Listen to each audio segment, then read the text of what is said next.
Hello, everyone, and welcome to another episode of Campfire Stories. Jay Smiley here, your tour guide into the strange, the unknown, the terrifying. Tonight, I submit another story to the Grimm Society. The Nightmare.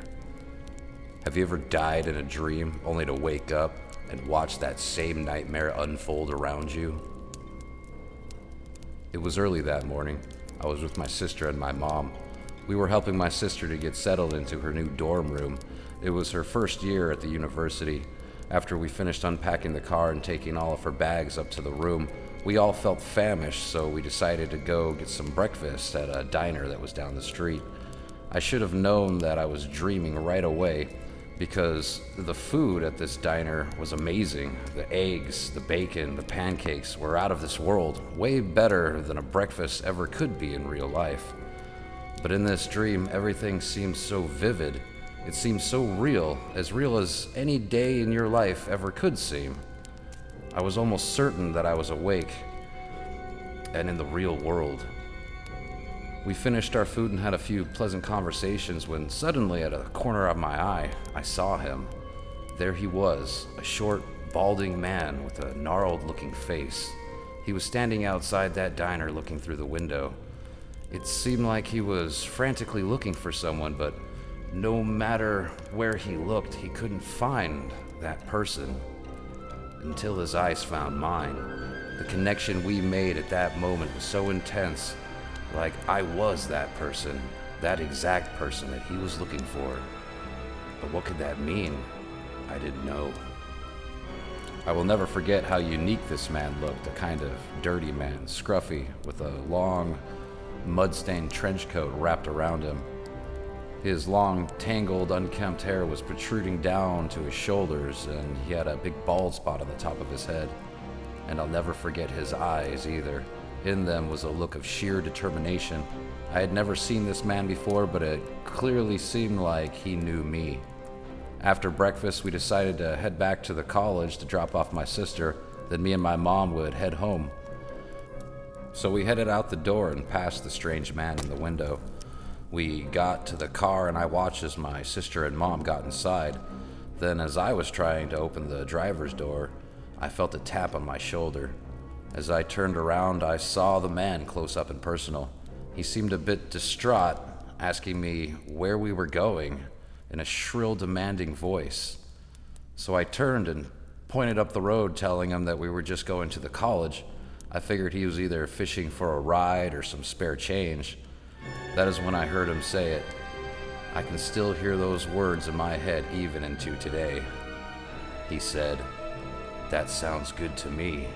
Now why don't you get in the car and take me there?" As I heard this, I started to turn around back towards the man while blurting out, "I don't think so, pal." But then when I saw him, my stomach dropped. I realized that I was staring straight down the barrel of a snub-nosed revolver. He had it pointed at my head. I saw his finger move on the trigger and saw the light flash in my face.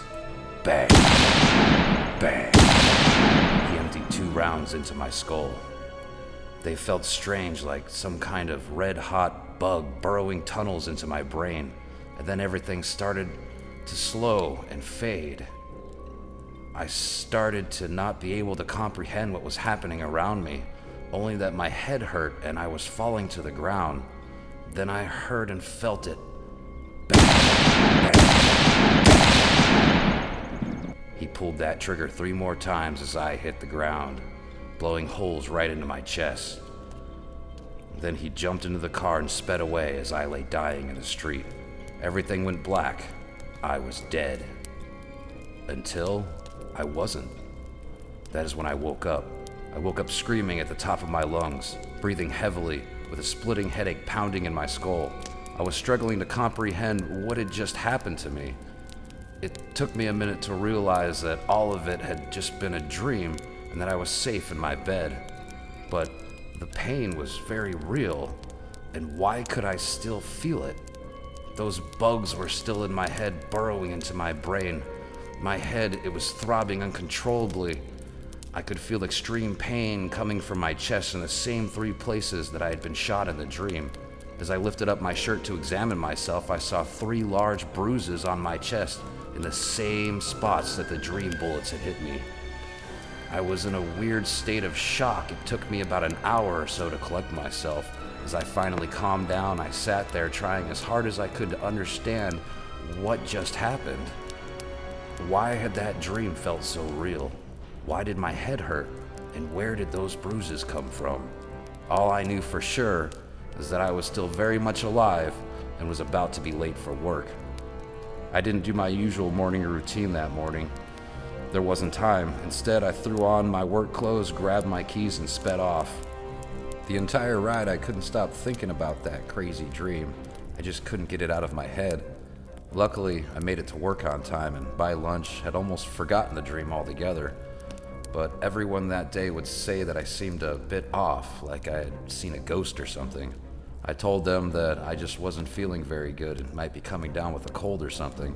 So my boss decided that I should probably head home for the rest of the day.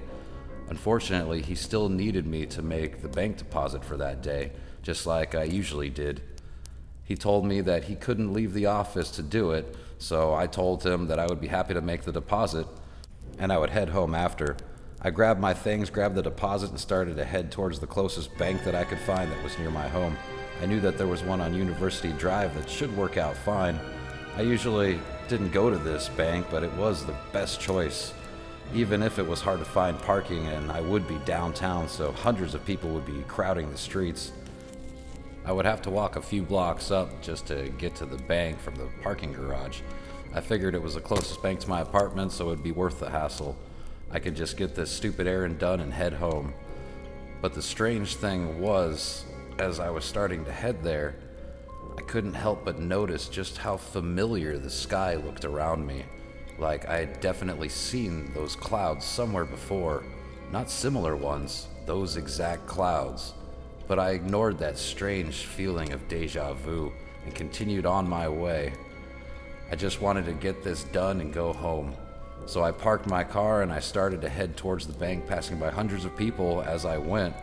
When I got closer, I kept feeling a strange sensation. It was a feeling of impending doom. Then I saw the diner. The exact diner out of my dream. As I looked out towards it, I saw him. He was at the window, looking through the glass. It couldn't be, I told myself. It just couldn't be. But there he was. No mistaking it. That was the man from my dream, and now he was in my reality. He was dressed exactly the same, he looked exactly the same, and I knew that he was looking for me. My heart started to pound harder and harder as I realized that this was him, and I was now certain that he was going to kill me, just like he had done in my nightmare. It was all coming true. The man looked angry, like he hadn't found what he was looking for, but then he turned and he saw me. When our eyes met, it was as if he had found exactly what he was looking for. He found me. I watched him as he walked right up to me, the whole time never taking my eyes off of his. As he did, it seemed like he was struggling with something he was pulling out of his coat pocket. I knew exactly what that something was even before I saw it come halfway out of that pocket. I knew it was the gun. The gun. And that is when I lost it. I ran as fast as I could, desperately trying to hit the man with my shoulder as I did. I knocked him down to the ground. Then I raced through the crowd of people trying to escape. The terror of the situation was coursing through me. I was completely panicked with no idea of what to do or where to go. Then I saw the bank's doors and ran through them, luckily finding a big pillar to hide behind. As I started to peek around that pillar, waiting to see if that man was following me, that is when I saw him run past the window of the bank. I could clearly see the gun in his hand as he ran past. I froze there, afraid to move, afraid to breathe, just standing there hiding behind that pillar, peeking out nervously at that window, cemented in place knowing that this man was looking for me. I was shaking uncontrollably, praying that he would not find me. Then all of a sudden, there he was again. He had come back. He had walked right up to the bank window and put his hands on the glass. He was looking for me. I knew he was. But luckily, he didn't see me. I watched as he put the gun back into his coat pocket and smiled a deep, sinister smile. Then he hit the glass a few times and ran off.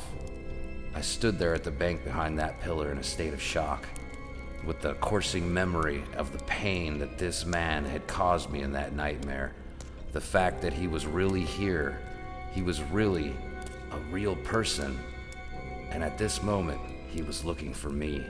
I couldn't stand it. I just stood there shaking, scared out of my mind, frozen, until finally a security guard came up to me and asked if I was okay.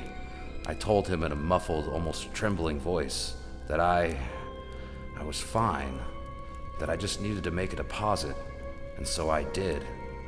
Then quickly left that bank, but instead of heading back to my car, I ran the other direction, and I didn't stop running until I got home. I don't know how I knew, but somehow I did. I was positive if I went back to my car, he would be there waiting for me.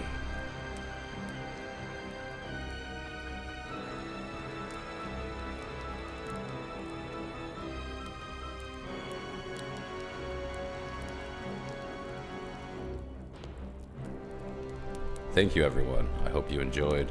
Make sure you hit that like and subscribe button so you won't miss out on more campfire stories. And tune in next time. We upload 2 times a week every week. And if you have a story that you would like to submit for a future episode, make sure to email it to us at braddahsgrimm@gmail.com. You can also find us on Facebook, Twitter, and Instagram. Until next time, stay smiley, everyone.